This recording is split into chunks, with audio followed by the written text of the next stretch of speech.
Hello students, स्वागत है आप सभी का हमारे यूट्यूब चैनल RS गुरु अकेडमी पर। स्टूडेंट्स, इस वीडियो में हम पढ़ेंगे रीजनिंग के कुछ महत्वपूर्ण क्वेश्चंस के बारे में। तो चलिए डिस्कस करते हैं। रैंकिंग कर्म व्यवस्था पर आधारित प्रश्नों को आज हम हल करेंगे। इस प्रश्नावली में के अंतर्गत कुछ व्यक्तियों एवं वस्तुओं का समूह दिया गया होता है, किंतु उस समूह के एलिमेंट किसी निश्चित क्रम में नहीं होते। इन्हें एक निश्चित क्रम में रखते हुए पूछे गए प्रश्नों का उत्तर देना होता है। इसके अंतर्गत निम्नलिखित शीर्षकों के प्रश्न पूछे जाते हैं। किस टाइप के प्रश्न? इसमें इन टाइप के प्रश्न पूछे जाते हैं: place arrangement, circular arrangement, square arrangement, linear arrangement, length arrangement और टाइम अरेंजमेंट के हिसाब से। तो सबसे पहला पॉइंट है हमारा प्लेस अरेंजमेंट। क्वेश्चन नंबर 1 है हमारा, एक पंक्ति में राजेश आरंभ से 12वें स्थान पर और अंत से 6वें स्थान पर है, तो पंक्ति में कुल कितने विद्यार्थी हैं? तो सॉल्यूशन होगा इसका हमारा, विद्यार्थियों की संख्या कितनी है?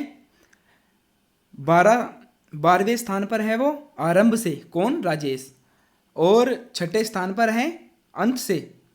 तो 12 + 6 कितने हो गए? 18। माइनस कर देंगे 1, क्योंकि ये पोजीशन राजेश की है।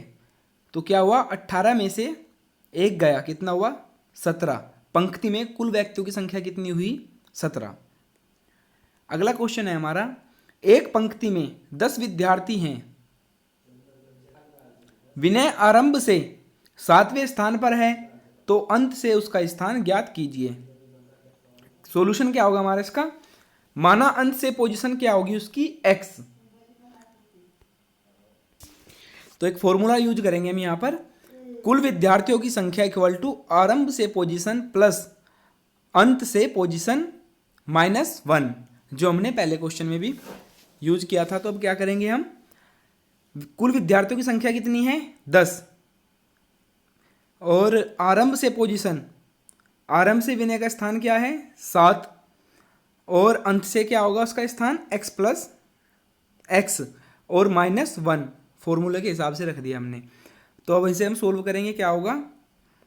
10 = 7 + x - 1, तो कितना हुआ? 6, और 10 में से 6 गया कितना? 4। x = 4 हमारा इसका उत्तर होगा।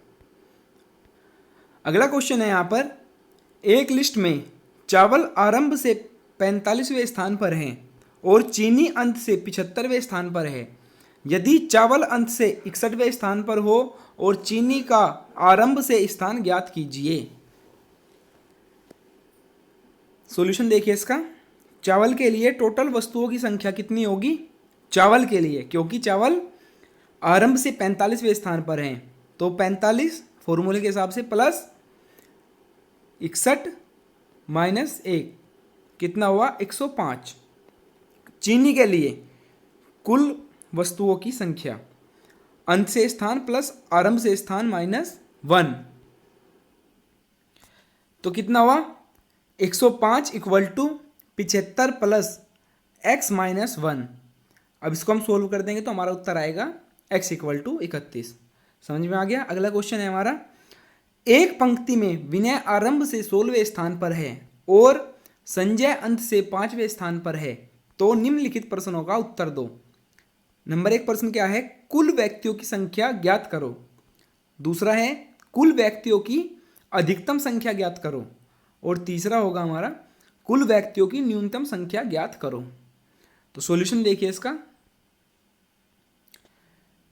16 और 15 के बीच के जितने भी हो गए अननोन हैं हमारे सब के सब। तो सबसे पहले कुल व्यक्तियों की संख्या नहीं ज्ञात कर सकते, और कुल व्यक्तियों की अधिकतम संख्या भी नहीं ज्ञात कर सकते, और तीसरा है न्यूनतम संख्या। तो बड़ी पोजीशन हमारी क्या है? 16 जो हमें दी हुई है, वही हमारा इसकी उत्तर होगा, न्यूनतम संख्या। और शुरू के जो 2 क्वेश्चन पॉइंट इसने दिए हैं उनका उत्तर हम ज्ञात नहीं कर सकते। इंपॉर्टेंट क्वेश्चन होते हैं, इस टाइप के क्वेश्चन पेपर में बहुत ज़्यादा आते हैं। तो अगला क्वेश्चन है हमारा, एक पंक्ति में पंकज आरंभ से 11वें स्थान पर है और मनोज अंत से 7वें स्थान पर है, तो पंक्ति में कुल विद्यार्थियों की संख्या ज्ञात करो यदि वे दोनों पड़ोसी हैं।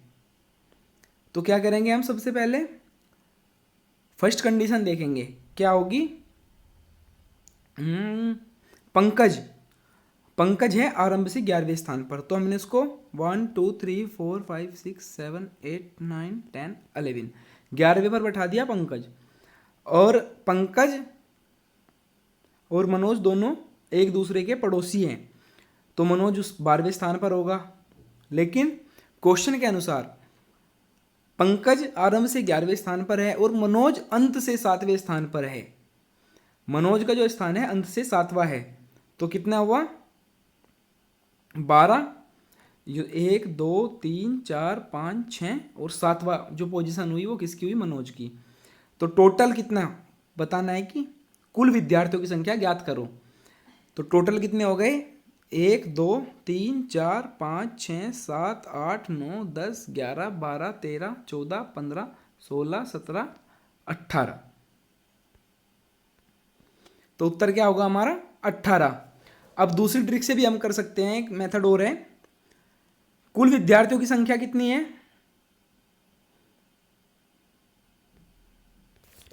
जो इस क्वेश्चन की कंडीशन के हिसाब से अप्लाई होगी वो क्या होगा? देखो, मनोज का जो स्थान है वो 11वां होगा, सॉरी इधर से 7वां। 1 2 3 4 5 6 7 7वें स्थान पर मनोज है और पंकज इधर से 12वें स्थान पर है। 1 2 3 4 5 6 7 8 9 10 11, तो 11वें स्थान पर हुआ पंकज और इधर से 7वें स्थान पर हुआ मनोज। और टोटल कुल विद्यार्थियों की संख्या कितनी होगी? 16। तो इसके उत्तर दोनों हो रहे हैं हमारे, लेकिन अलग अलग कंडीशन के आधार पर। चलिए अगला क्वेश्चन है हमारा। एक पंक्ति में अनिल आरंभ से 8वें स्थान पर है और सुनील अंत से 5वें स्थान पर है। दोनों के बीच में 2 व्यक्ति हैं, तो कुल व्यक्तियों में अधिकतम व न्यूनतम संख्या बताइए। तो सबसे पहले क्या करेंगे हम सॉल्यूशन में? अनिल आरंभ से 8वें स्थान पर है। 1 2 3 4 5 6 7 और 8, 8वें स्थान पर हमारा अनिल हुआ। और अंत से 5वें स्थान पर है सुनील। 1 2 3 4 5, और उन दोनों के बीच में कुल 2 व्यक्ति हैं, तो कुल व्यक्तियों की अधिकतम व न्यूनतम संख्या बताइए।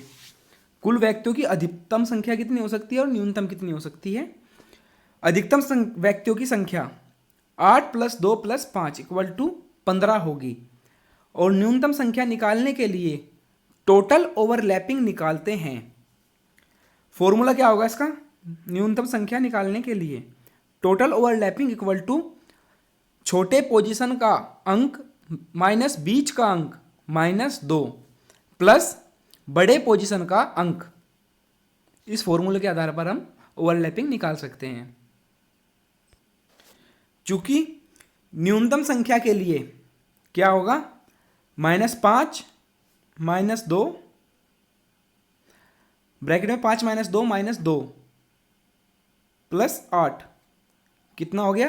1 + 8 = 9 आंसर होगा इसका। प्रूव करने के लिए क्या करेंगे? अधिकतम 15 होंगे और न्यूनतम 9। इसकी एक ट्रिक भी है, देखिए। न्यूनतम व्यक्तियों की संख्या अधिकतम व्यक्तियों की संख्या माइनस बीच का अंक × 2 + 2। इस फॉर्मूले के हिसाब से भी हम इसको प्रूव कर सकते हैं।